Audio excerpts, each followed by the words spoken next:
If you struggle to paint appealing environment concept art, then this tutorial is for you. Using this very easy 4-step formula, I'll show you how you too can create awesome environment concept art very quickly. Let's go. I'm starting off with a gray background color. To keep things easy for you guys, I'll be using a very simple color palette, mostly muted, desaturated, monochromatic colors. Nothing too fancy or vibrant. I use this dull grayish blue for the background. Now, step 1 of the formula is the rule of thirds. I'll follow the upper horizontal grid line for the horizon line. I'll keep the horizon above the middle area so that more ground and less sky is visible. More asymmetric, the better. I'm using the rectangular marquee tool to select the ground area and paint in some lighter color for the ground. Maybe this light color can represent a water body. I'll use the lasso tool to make a diagonal zigzag selection and fill it with a darker gray color. This can be the solid ground, marking the coast. Now I'll go to the layer above the background sky layer and use the lasso tool to create some interesting selection shapes and fill them with darker color to represent distant mountains. I'll paint some mountains even further behind in depth using lighter color. I'll paint some more mountains on the right side with darker color. I use the lasso tool to make these quick selections and try to keep the shapes interesting. Step 2 is depth or environmental perspective. This is very important for making your art look appealing. Things that are further away in the background should look lighter than things that are closer to us in the foreground, which can be darker unless they are overexposed by some strong light source such as direct sunlight. So I'll keep making the mountains lighter as they keep getting further away. You can see multiple layers of mountains, creating an illusion of depth and expansive space and distance. I'll make the sky lighter, and I'll paint some smaller rocks to balance the bigger shapes of the mountains.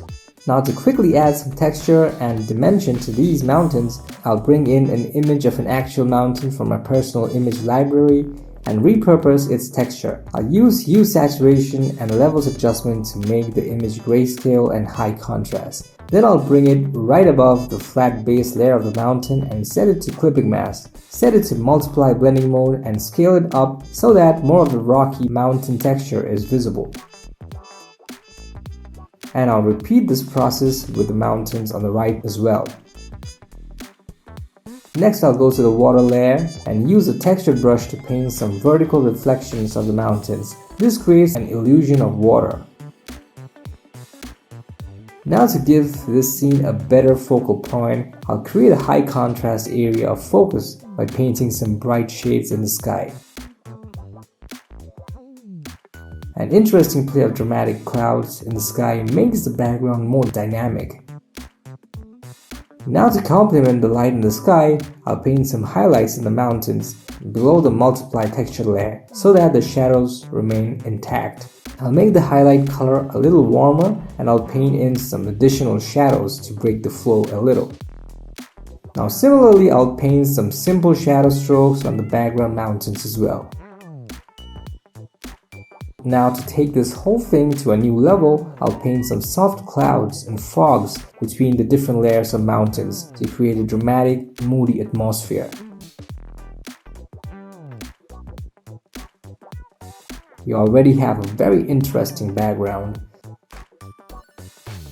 Now to balance the brightness in the sky, I'll paint some brighter reflection on the water body as well. By now your brain and your eyes already know where to look at when you take a quick glance at this art. This is how you lead the viewer's attention towards a specific area so that they're not left wondering about thinking, where's the focal point?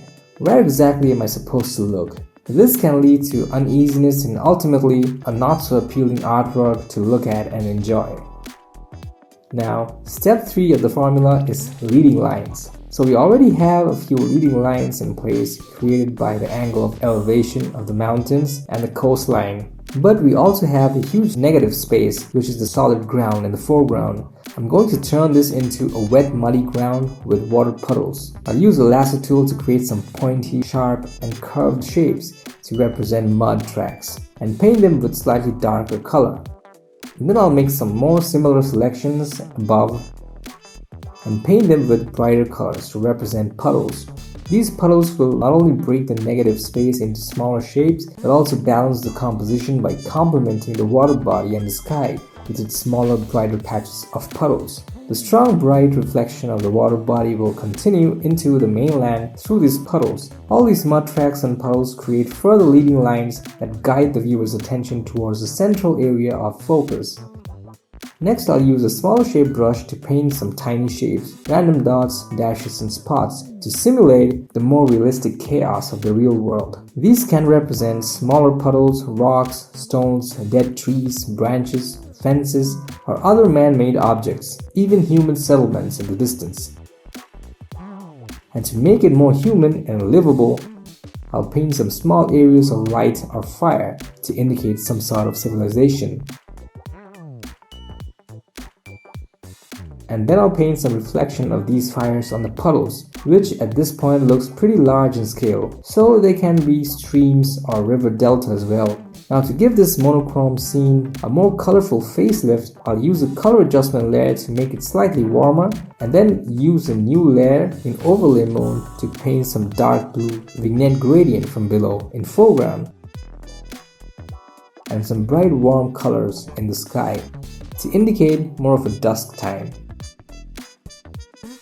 I'll increase the contrast with a level adjustment layer.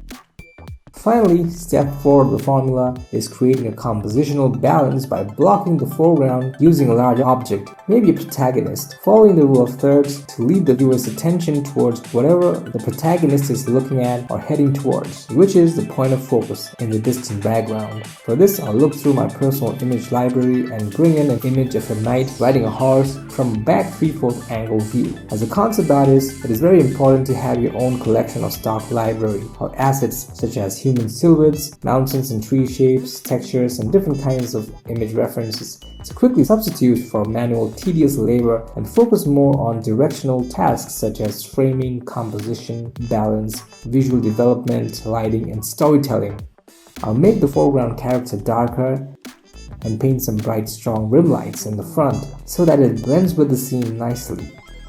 Finally, I'll paint some subtle fog in the midground to enhance the depth. And that's it. Using this easy 4-step formula, you too can quickly create simple yet appealing environment concept art, just like this. If you found this video useful, don't forget to like, share, comment, subscribe, and hit the bell icon to get notified as soon as my next video drops. So that's all for now. See you on the next one. Peace.